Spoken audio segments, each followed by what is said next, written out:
안녕하세요. 짱쌤입니다. 2025년 하반기에 출제됐던 문제들에 대해서 살펴보도록 하려고 해요. CBT이기 때문에 문제를 정확히 알 수는 없지만 구두로 들은 이야기를 바탕으로 관련된 주제를 살펴보도록 할게요.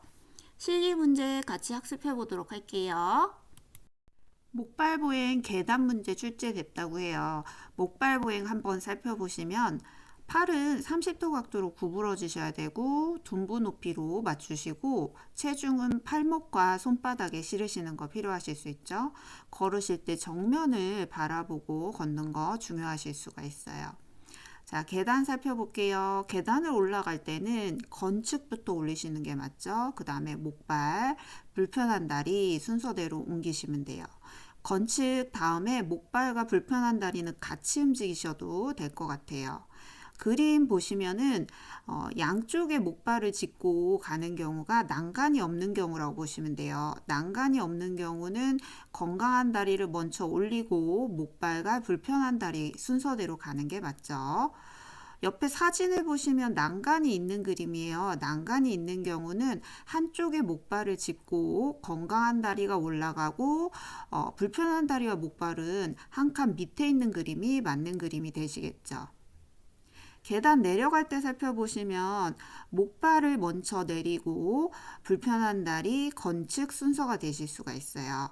목발과 불편한 다리를 먼저 내리고 건축이 따라가는 형태를 취하셔도 되죠.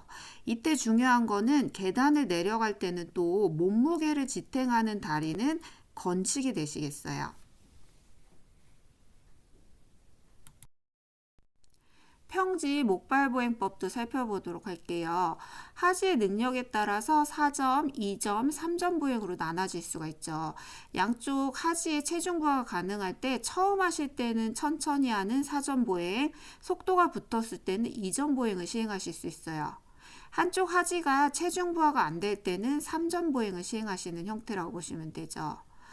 보행하는 그림 모형도를 보시면은 2번 그림을 먼저 볼게요.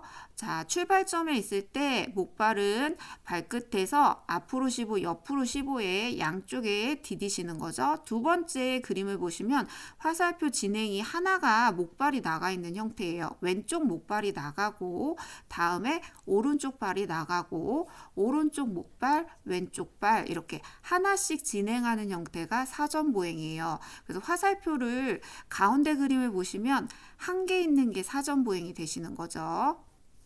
자, 이전 보행은 1번 그림이 되시겠어요. 1번 그림을 보시면은 두 번째 그림에서 화살표 진행 방향이 두 개가 있을 거예요. 두 개가 있는 게 이전 보행이 되시는 거죠.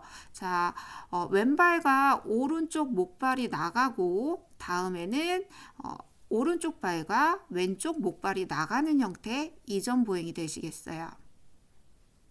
3점 보행은 하지가 약해서 체중 부하가 안 되기 때문에 양쪽의 목발과 환측이 나가는 형태라고 보시면 돼요. 3번 그림과 4번 그림이 3점 보행이 되실 수가 있고요.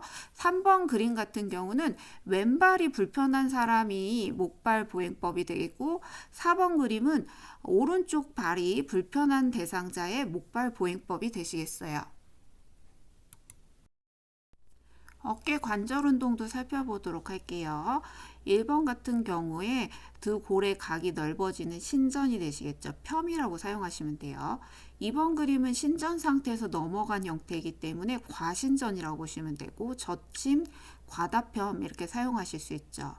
3번, 4번 그림은 이제 축을 향해서 돌아가는 형태이기 때문에 바깥쪽으로 돌리는 3번 그림이 외회전, 4번 그림 같이 안쪽으로 돌림이 내외전이 되시겠어요.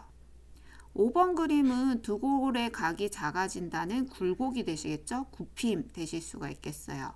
외전과 내전을 보시면 정중선에서 멀어지는 벌어지는 게 외전, 모아지는 게 내전이라고 보시면 되겠죠. 1번, 5번 같이 굴곡 신전과 외전, 내전 같은 경우는 정면으로 표현되는 그림 같은 경우가 외전, 내전이고 측면으로 나온 그림이 굴곡 신전이 되시겠어요. 화살표 방향 잘 보고 고르시는 거 필요하실 수 있죠. 옷 입기 순서에 관한 문제도 출제가 됐는데요. 우리 옷 입을 땐 먼지가 날 수 있기 때문에 입을 막아야 되겠죠. 입막언 하고 외우시면 돼요. 그래서 입을 때는 마비부터, 벗을 때는 건축부터 해주시면 되겠어요. 수액이 있을 때도 이제 수액을 마비와 똑같이 생각하셔서 입을 때는 수액이 있는 팔부터, 수액이 없는 팔을 다음에 입혀주시는 거 필요해요. 벗으실 땐 반대겠죠. 수액이 없는 팔을 먼저 벗는 거 필요하실 수가 있어요. 편마비 대상자 옷 입히실 때는 마비 쪽에서 간호조무사가 서서 입히시는 게 필요하죠. 그림을 보시면 왼쪽 편마비 환자 옷 입히기 그림이 되실 수가 있겠어요. 산소 문제도 출제가 됐다고 하는데요. 기포 확인하는 거나 굿을 맞추는 유량계 내 작은 공 맞추기가 보기에 나왔다고 해요. 산소 요법 시에는 일단은 화재를 주의를 해주셔야 되죠. 모직담요, 정전기, 인화성 물질들은 사용하시면 안 돼요. 유량계의 작은 공은 가운데 부분이 처방된 산소 흡입량과 일치하게 눈높이에서 수평이 되는 상태로 맞춰주셔야 돼요. 수변통에는 멸균 증류수를 채우시고 산소를 틀었을 때 기포가 나오는 게 정상이라고 보시면 되겠어요. 흡인에서는 압력과 길이, 주의사항이 이제 보기로 나오는 문제가 출제됐던 것 같아요. 흡인하실 때 우리 압력, 성인은 100에서 120이나 110에서 150 될 수 있죠. 아동은 95에서 110, 영아는 50에서 95 해주시면 돼요. 카테터 주입할 때는 흡인이 되지 않게 카테터를 넣으시고 카테터는 생리식염수에 윤활해서 넣어주셔야 되죠. 구강과 비강을 흡인하실 때는 성인은 16cm 정도를 넣어주시고 아동은 8에서 12cm 정도 삽입을 해주셔야 돼요. 기관절개관 같은 경우는 12에서 15cm가 되시겠죠. 한 번 흡입할 때는 10초 내외로 흡인 간격을 20에서 30초 간격으로 전체가 5분이 넘지 않게 해주셔야지 저산소증을 예방하실 수 있겠어요.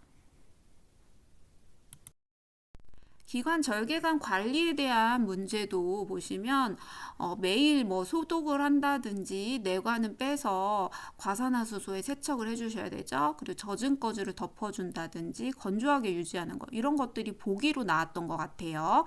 자, 우선 기관 절개관은 공기 가습을 해주셔야 돼요. 기관 내 점막이 건조되면 안 되기 때문에 젖은 꺼즈로 입구를 덮어서 습도를 유지하거나 가습을 해주거나 먼지를 흡착하는 역할을 하실 수가 있죠.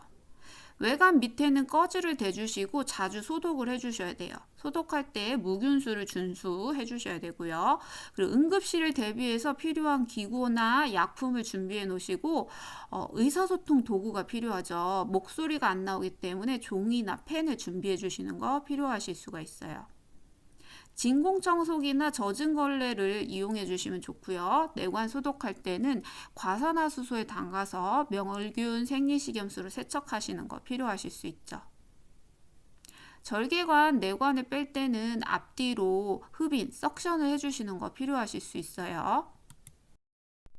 가래 많은 대상자에 대한 간호 문제도 출제가 됐는데 이런 대상자 같은 경우 체위 변경을 하는 방법 반자위 도움이 될 수 있죠. 그리고 심호흡 기침하실 때 심호흡은 코로 들이시고 입으로 뱉고 기침을 강하게 하시는 거 필요하실 수 있죠. 적절한 습도를 유지해 주시고 40에서 60%가 적당하지만 이게 가래가 끈끈하신 분들 같은 경우는 습도를 70% 정도로 더 올리셔도 되죠. 체외 타진법, 진동법 같은 물리 요법을 사용하실 수 있죠. 흡인법을 쓴다든지 흡인하고 나서 산소를 주는 것도 필요하실 수 있어요.